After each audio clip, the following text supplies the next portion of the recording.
प्यारे बच्चों, एक दफा का जिक्र है कि जंगल में एक तोता और एक मैना की जोड़ी रहती थी। एक दिन तोता मैना से कहने लगा, मुझे छोड़कर कहीं चली तो नहीं जाओगी? मैना बड़े प्यार से बोली, उड़ जाऊं तो पकड़ लेना। तोता बोला, अरे तुम तो बहुत तेज उड़ती हो, मैं तुम्हें पकड़ नहीं सकता।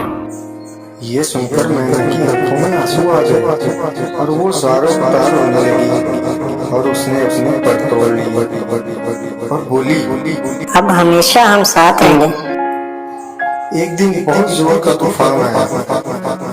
मैना तोते से बोली, तुम उड़ जाओ, मैं नहीं उड़ सकती। अच्छा तो तुम अपना ख्याल रखना। तोता ये कहकर उड़ गया। जब तूफान थमा तो वो वापिस आया तो उसने देखा मैना मर चुकी थी और साथ ही एक पत्ते पर लिखा था, काश तुम एक बार ही कह देते कि मैं तुम्हें छोड़ नहीं सकता, तो मैं तूफान आने से पहले नहीं